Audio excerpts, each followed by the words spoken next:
Hello, I'm Brandon Bennett, and I'm the Code Compliance Director for the City of Fort Worth. This is a real brief update on the West Nile virus. The purpose of this presentation is to give you a real brief summary of what the virus is and how it's transmitted, to go over the data from 2012, to look at how the city responded back in 2012, and then even more important, to look at what our plan is for 2013. First of all, let's look at the life cycle of the mosquito. Mosquitoes are actually born from eggs that are placed in water, and the source of the water is very critical to how mosquitoes breed and reproduce. In this case, they need stagnant water, which is water that has been sitting around anywhere between 3 and 7 days. Good source pools would be, say, after it rains and there is water that pools in a bucket or in a tire, in something as small as a soda bottle cap that is sitting upward to collect the rainwater, or an old can that collects water in it. What a good source is also one that has like grass clippings in it, or is around grass, kind of marshy areas, because the mosquitoes will eventually need some nutrients in that water in order to develop into a mosquito. Swimming pools, rivers, lakes beyond more than 1 feet deep, none of those are good source pools for mosquitoes. In fact, there's nothing better than a good gully washer rainstorm in the middle of the summer to wash out all the stagnant water for us in fighting mosquitoes, because it also washes out the eggs, and then we have to wait for that water to get stagnant again for the mosquitoes to lay eggs. So after the eggs are laid in the water, they will go through a 10 to 14 day cycle. They'll turn into larvae, and these kind of look like, might be mistaken at times as maybe tadpoles or little fish. And then what happens is, after about 2 weeks, the mosquito will develop. It will come out of a hard shell. It'll initially walk across the top of the water. It'll dry itself in the sun and then take to flight. After taking to flight, it'll typically roost up in a tree, at least the Culex type mosquito will. And this is the type of mosquito which is most dangerous to human beings for giving us the West Nile virus. These are not the ankle biter type mosquitoes that someone might see or someone might get bit by in the middle of the day. Those are a different breed of mosquito that typically live down low in foliage or down in the wet grass.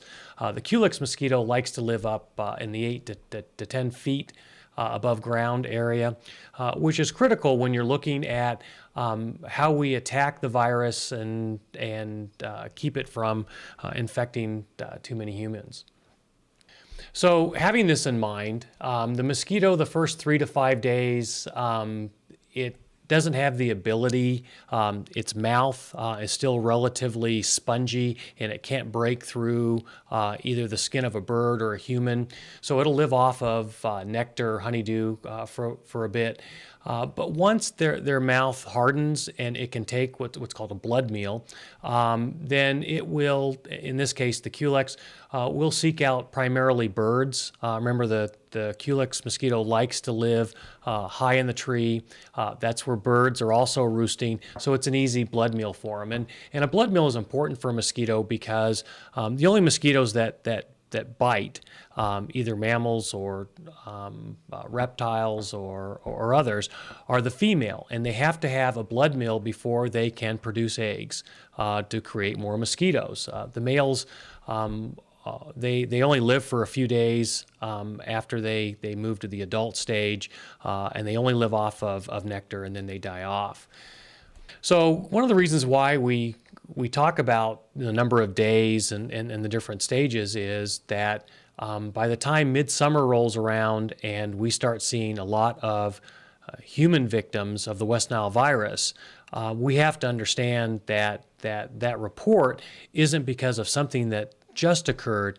It is something that occurred 4 to 6 weeks previous to the actual identification of the virus in the human. And so in this case, what I like about this slide is it really calls into play the difficulty in looking at this from a predictability or attack plan for the city and other agencies. Water first has to sit for 4 to 7 days. Mosquito will lay eggs in that dirty water. It can be 10 to 14 days for the eggs to develop into an adult. The adult needs about 4 days before it can take its first blood meal. It will bite birds. Not all birds carry the West Nile virus, but if it is unfortunate enough to bite a bird that carries the West Nile virus, then it will take anywhere from 10 to 14 days for that virus to develop in the mosquito and give it the ability to either transfer that virus to other birds or to human beings. And then after an infected mosquito bites a human being, it will be 10 to 14 days before that human being becomes symptomatic, where they start feeling maybe a little sick. And they will go to the doctor, and the doctor will test for West Nile virus. And getting that test could take anywhere from 4 to 7 days to get the results.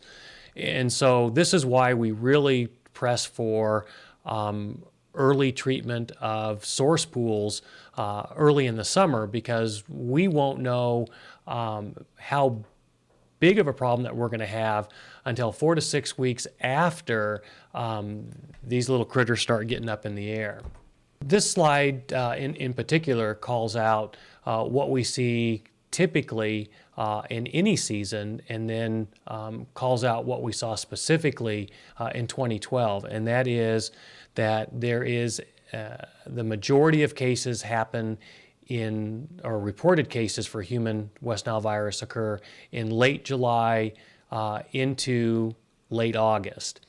And so remember, if all of this starts 6 weeks prior to that, that means that we need to really be addressing, mosquitoes and source pools and really combating this problem somewhere in late May to early June. So this slide represents what is the traditional response of government agencies based on lessons learned from previous years. That we start with a lot of education in May, telling people, hey, we need you to drain your source pools. Turn your buckets upside down. Don't let your bird bath water become stagnant. Make sure that you swap out the water bowls or the water in the water bowls for your pets. Wool burrows, make sure they're turned upside down. Anything that can hold water is a potential breeding ground for mosquitoes. So, by addressing the mosquitoes on the front side, on the breeding, we reduce the number of mosquitoes that are in the air that could potentially take a blood meal from an infected bird and then transfer that virus to a human being. And then when we move into the June timeframe, that's when we really start pushing the general education, really pushing what are called the 4Ds. The Culex mosquitoes, the ones that primarily carry this virus, are most active at dusk into the nighttime areas, and then somewhat active at dawn. And so, we want people to stay indoors as much as possible during those time periods. If they have to be outside during those time periods, then, we want people to dress appropriately. Try to wear pants, try to wear long sleeve shirts, try to wear, things that provide you some type of defense against mosquito bites. And then we also promote as part of the D's is DEET, and that's a repellent. And there's lots of repellents on the market. You don't have to go with DEET, which is a chemical. There's Avon, Skin So Soft, and a lot of other natural products out there that work just as good. In fact, I would encourage you to go to the city's website for West Nile virus information, and there's a whole list of natural and chemical repellents and how long those repellents repellents will give you some level of protection. And they're rated much like sunscreen is rated. The higher the number, the more protection that you would receive. As we move into later June, then into July, we start looking at some targeted outreach and education. And that's because it's at this time period that doctors will start seeing human beings that are showing the symptoms of West Nile virus, that they'll be tested for it. There's a positive finding that's reported to the health department, and then the health department notifies the city. We will go into these neighborhoods. We'll do door-to-door education. We'll do reverse 911 education. We will encourage neighborhood associations and others to hold town hall type meetings to get the information out. And then we'll also do an environmental assessment around all human cases, that we will look for source pools. Is there a source of water out there that is a breeding source for the mosquitoes? Because we do know that if we can reduce the number of adult mosquitoes, then we can also reduce the risk of transmission of the disease from bird to mosquito and then mosquito to human. And this includes also, we will do flyovers in these areas where we will look for like green pools, like abandoned swimming pools. If it's a swimming pool that is chlorinated and that is used, that's not a good source pool for mosquitoes. The Trinity River, because it's flowing water, is not a good source pool. Lakes that are deeper than 1 foot are not good source pools. I mean, you're really talking about, puddle type environments, wheelbarrows, buckets, things like that. We also really push real hard early summer a program called 5x5, and that is, most people that get bit by these Culex mosquitoes, because they're very weak flyers. These Culex mosquitoes were, they laid eggs, and then they hatched as a mosquito on the person's property or within 5 properties on either side of the person that was infected. And so the 5x5 is check your property and then go and talk with 5 neighbors on each side of you and make sure they're checking their property. That's one of the best things you can do to protect yourself and protect your community. When we start getting into late July and early August, we do a lot more mosquito surveillance and samples. If we start seeing multiple victims at that point, we will hold far more public meetings. And those meetings are not only to raise awareness to the risk, but it's also to raise the awareness that we may have to do some targeted spraying. When there's mosquitoes that are up in the air and they are transferring the West Nile virus to human beings, one of the most effective ways of reducing that risk is for the city to go and spray public areas in the evening. And we would typically do that after 10 o'clock at night and before 3 in the morning. And what we do is we make sure that the neighborhoods know when we're going to be there, how we're going to be there, and the type of chemicals that we may be using. We typically will hit the same targeted area, which is usually about a mile to a mile and a half from a center point, and that center point being an area where we've had multiple folks that have been infected with the virus. And what we use, the chemical that we use, is about 3,500 times less potent than the typical insecticides that you could buy from your neighborhood hardware store. And so it's important that we let people know about the health risks that are very minimal, to let them know when we're going to do it, how we're going to do it. And one of the benefits is here in Fort Worth that the particular chemical that we use is that it's more of a vapor than a spray. It'll stay up in the air for about 15, 20 minutes, and then it'll settle to the ground. And when the sun comes up in the morning, those rays from the sun actually inactivate it. And so at that point, it is not a threat to honeybees or butterflies or ladybugs or any of the daytime insects that are very beneficial to the environment. And we continue these activities through September until the threat decreases. When you look at some of the data, going back to 2007 into last year, as you can see, there weren't a whole lot of West Nile cases.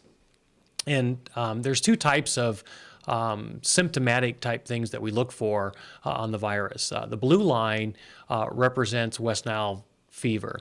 And the vast majority of people that are infected with West Nile virus, they'll either not even know they were infected by it, that they're what's called asymptomatic, that there's no symptoms whatsoever, or they're develop flu-like symptoms, which is the blue line there. In less than 1% of all the cases, we'll get what's called neuroevasive form of West Nile virus. And this can lead to encephalitis, meningitis, some of the more serious diseases. This is what is most concerning and the highest risk of the disease itself. What we don't know is, for 2013, is whether or not these numbers will remain high, go higher, or drop off. This, for the entire nation and for all the scientists that are working on it, there's just no predictable model for West Nile virus that exists to tell us whether this trend will continue or not. So we're doing a lot of surveillance for 2013 and doing a lot more planning for 2013 just in case the numbers go higher. When you look at human case comparison, among the Metroplex. Fort Worth had, some of the lowest numbers so far as those that were infected with the virus, and in particular, those that were infected with the more severe form of it. When you look at Dallas, that got a lot of coverage in the news, about 7.7 cases per 100,000, and Fort Worth down around 4.2. When you look at West Nile virus, the strategy towards addressing the virus itself, and whether we spray or we don't spray, and where we educate and how we educate, and how we do surveillance, it's somewhat complicated and very much integrated with data that we can draw from multiple sources. So this particular map, we felt it would be easier to call out where our hot zones were last year using zip codes. And what I want you to know is that we did not spray the entire zip code where you see red and orange, which represents the highest number of cases. We did in each one of the orange zones, we did spray about an area of about 1 square mile. And up in the red zone, we had another area about 1 square mile, which are really relatively small areas within that entire zip code. And what we found was that when we trapped mosquitoes and tested them for West Nile virus, there were a lot of positive West Nile virus mosquitoes in our traps. When we went back and tested after we sprayed, we saw fewer mosquitoes and we found no positive mosquitoes in the trap. So we know that the spraying was effective. We don't nuisance spray like some cities do, and that is where you spray throughout the year. We just spray targeted areas where there have been mosquitoes trapped that are carrying the virus, and where we've had human cases of the virus reported. What's kind of interesting about this map, however, is when you look at the question of some cities aerial sprayed and some cities didn't aerial spray. When you look at the right side of the map there, and that would be the east side of Fort Worth, you can see that's where we had the majority of our cases. When you get about to the center of the map, moving over to the left, you can see that maybe there was one victim or no victims whatsoever. And if you look at the insert map there of the state of Texas, what's kind of interesting is that the number of cases seems to follow the average rainfall map from the Weather Service, and that is the areas of the Metroplex that get higher amounts of rain tended to have higher numbers of West Nile virus victims. You can't really make a true relationship to this because that alone is fairly simple. You'd have to look at the demographics and and the population density and that. But we wanted to call this out because, you know, one of the biggest problems that we have fighting the West Nile virus is reducing the number of mosquitoes that are in the environment in the first place. And because they need water as a breeding source, you can't turn a blind eye to the fact that the wetter areas, at least by rainfall of the city, at least this last year in tracking, had a higher incidence of West Nile virus. So we want to make sure we drive that home to folks. You have to make sure your wheelbarrows are not collecting water, buckets, you know, anything that can hold stagnant water needs to be drained and drained throughout the summer. We had a lot of partnerships this last year. We didn't act in isolation. We had a number of conversations and meetings with the CDC, the EPA. We worked with ASPCA.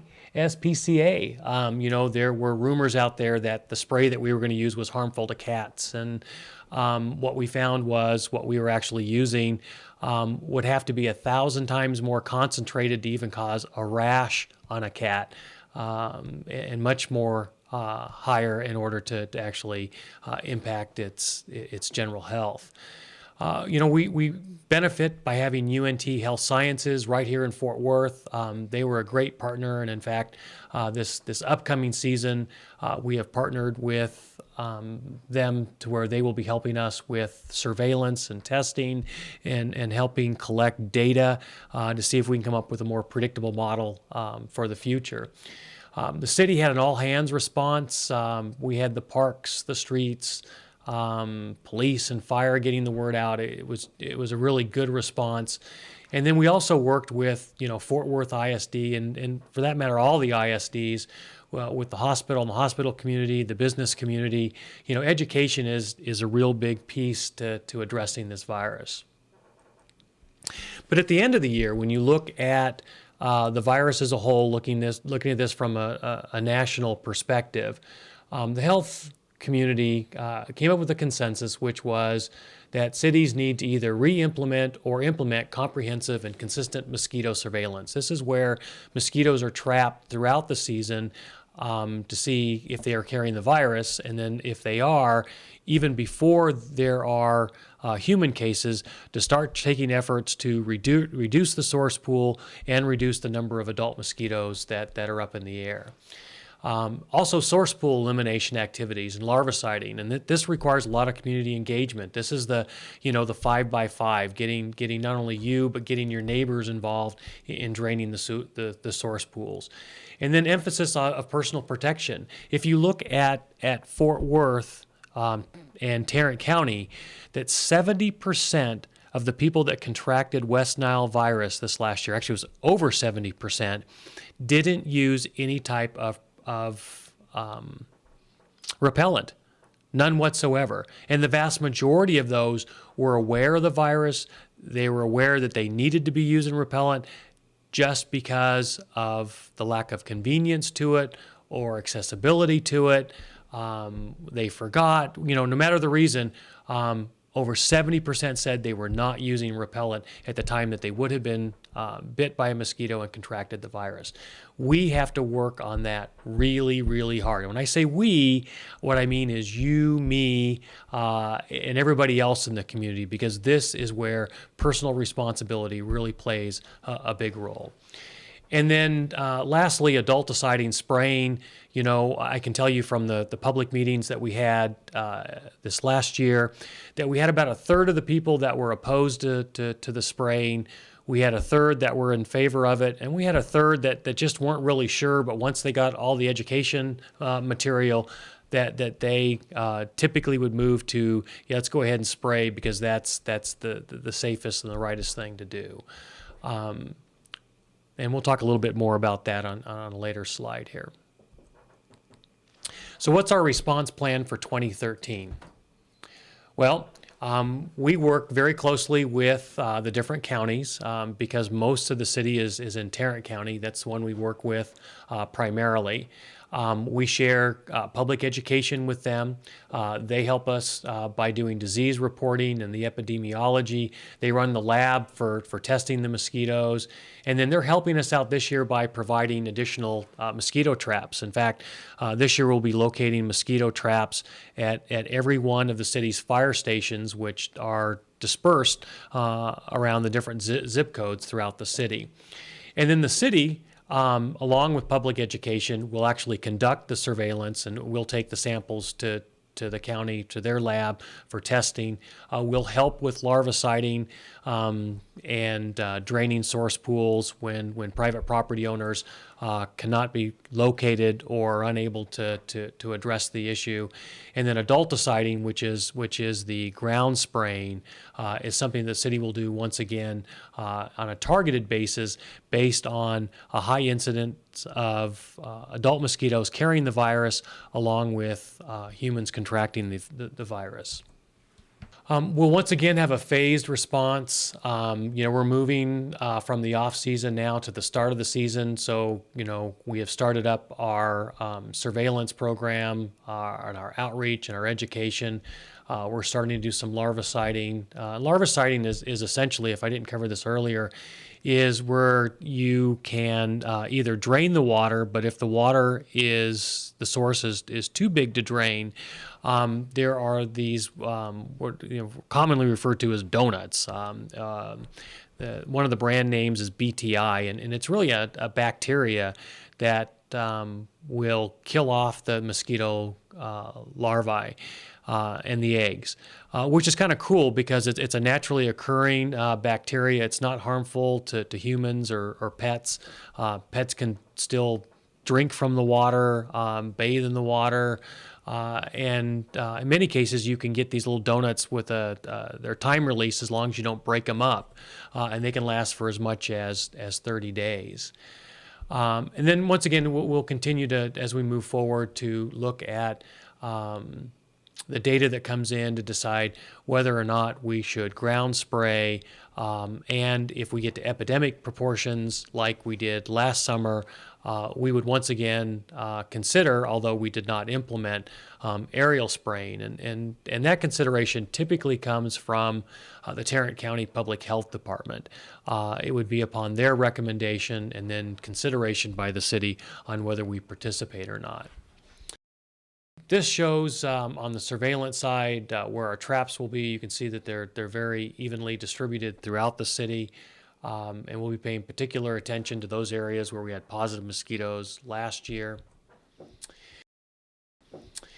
And then spraying, I wanted to touch base on it here quickly because that tends to be the thing that we get the most questions about.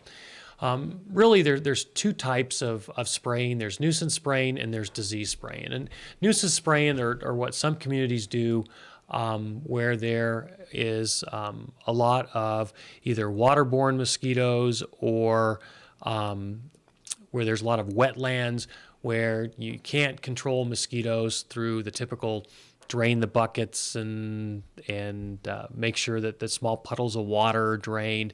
So what they would typically do is in these areas would have either a ground or aerial spraying that would go throughout the summer months.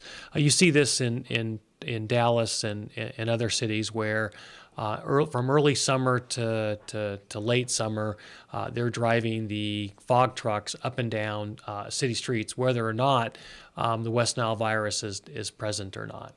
And then you have disease spraying, and disease spraying is where you target specific and defined areas, just trying to kill those mosquitoes that are infected with the West Nile virus. The city of Fort Worth does not do nuisance spraying. We do disease spraying, and we do that in a very specific and targeted area, and it was very effective this last year. In fact, Fort Worth was one of the cities that was used as an example of how to effectively deploy ground spraying in those communities that have not adopted a more broad or widespread nuisance spraying program or that have not opted into some type of aerial spraying. And then aerial spraying is when West Nile virus reaches epidemic status. That's when you really have to look at, okay, what are our options, and which option should we implement now, tomorrow, a week from tomorrow, etc. In our case, if you recall the map that I showed you earlier about where our cases were, we really had most of our cases in a very small and defined area. They weren't dispersed throughout the entire city, and it wasn't a big area like Dallas had. And so spraying was, as an option, was somewhat overkill to the problem that we were seeing here locally. That is, we would have sprayed the entire city, just trying to get at the mosquitoes in an area that was less than 1/3 of the city. And so that's why we elected to go with the ground spraying.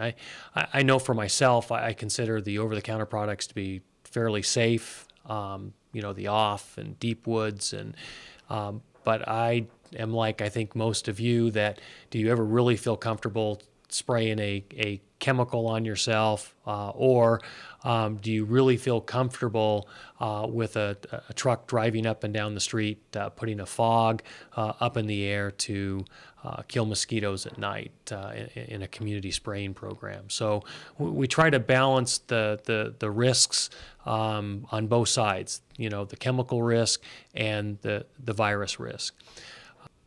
And I hope you found this information, summary information, helpful. I can tell you that the city's website, www.fortworthtexas.gov/West Nile virus. We have lots of helpful links there to how to control mosquitoes in your backyard, repellents that you can use, both natural and chemical. What our game plan is, whether we're going to be spraying in your neighborhood. You can request, public meeting with us through your neighborhood association or business group, or just get all your neighbors together and we'll come out and talk with you. We maintain a helpful phone number there where people can call and get more information. So I would encourage you to work with the city, to work with your neighbors, so that we can make this a safe and enjoyable summer, and hopefully get those West Nile virus numbers back down to where we're not seeing any victims this summer, or at least a small number of victims that are only facing the very mild form of the virus, and not the one that can leave people in a state of long-term rehabilitation or disability. Once again, I'm Brandon Bennett, and I'm your Code Compliance Director, and thank you for listening.